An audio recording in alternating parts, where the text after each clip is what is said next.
I'll be real with you. I was petrified. I'm still a little bit scared. There's a lot about this illness that we don't know about. And when you don't know something and you see how ravaging it is and how sick these folks are, it's scary. Hi, I'm Dometi Pongo, and welcome to The Essentials.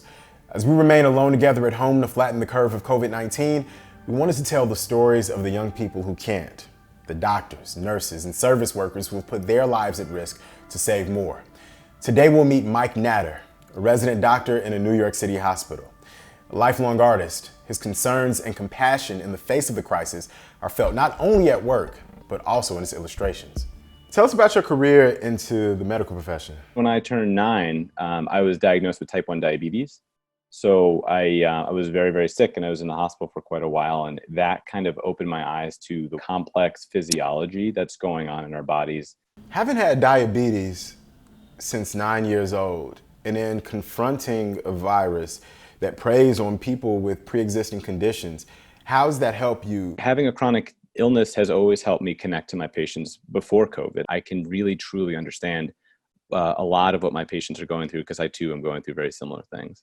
Having type 1 diabetes, there was a point at which I had to ask myself, do I try and take myself off the front lines? Do I try and talk to my program and say, is this safe for me to practice medicine in this situation? Because there was such a need, and because the community was really hurting for people that could help, and I was in a unique position to help, I knew that it was something I had to do. Man, that is beautiful. I don't even know where to start because there's so many pieces to your story that really just capture my attention. Let's start with art. Art's always been my catharsis, and so actually art's really been everything for me. I actually started to draw a lot more while I was in medical school to help me learn medicine. I figured, for my mental health, I'm just going to toss my notebook and buy a sketchbook. Well, it wasn't until the second year of medical school that someone said, you can put your illustrations on Instagram and then you'll have something you can study from, because I was making study illustrations. And then it kind of just grew and snowballed into this thing because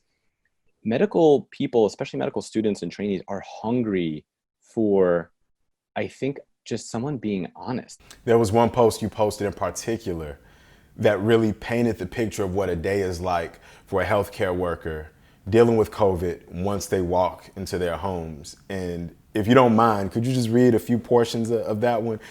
It says, I have a decontamination routine when I get home from the hospital. Attempts to wash off the virus that's very likely coating every surface.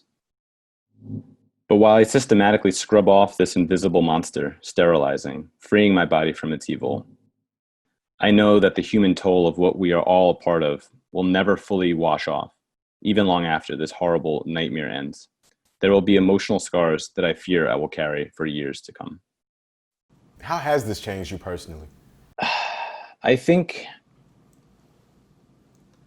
it's really affected me on a lot of levels. I'm in this very unique position, in this very unique profession where I'm able to help folks when they need it most.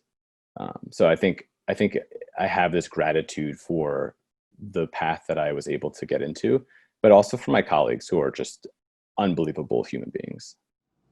What has been the hardest part of this to personally reconcile? I think there's a helplessness in healthcare, or at least I felt. I can only speak for myself. And with this, we know nothing, and we're learning literally in the moment. It's all anecdotal. It's all happening as we speak. No one knows more than anyone else. And you feel like you're in this dark cave and you're just kind of together in this little huddle trying to feel your way forward in a very dark, very dangerous, very slippery cave. Right now, getting close to patients looks a lot differently than it did pre-COVID. How have you been adjusting to that part of the job? You spend as much time as you think is safe in the room. You try to have a conversation. You try to hold their hand. And one of the things that we've been doing, or trying to do as much as possible, is to FaceTime the families while we're in the room so that that patient can at least have some of that connection, or some of that, love and family connection, especially now when we don't have any visitors in the hospital. What is that like, and how does it feel to be that conduit in a moment that fragile? It's horrible.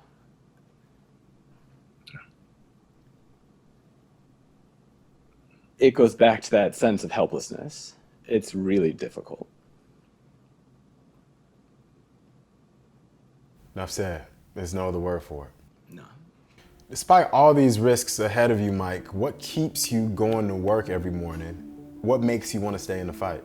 You know, I wake up and I start my couple minute walk over to work, and you know, you start feeling a little bit of that fear, like, oh, you know, I'm a little bit worried, I'm exposing myself, and then as soon as you walk in the door, all of that goes away. It just fades away, because you see these people who have none of that on their face. They have this desire, this shared goal of trying to help people, and I think that is the essence of medicine, and I think that's why a lot of us got into this. So that has been really just rejuvenated in us, and I'm really happy and honored to be able to help.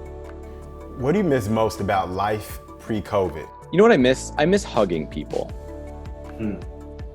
That's like I know it's like a very strange thing, but like, I'm a very emotive person, and I think that like that level of oxytocin you get, or the truth that you can convey in a hug as opposed to telling someone or elbow bumping someone, that's what I miss the most. That's what's up, man. That's what's up, man. We'll be hugging each other soon enough, man. Don't Let's do it.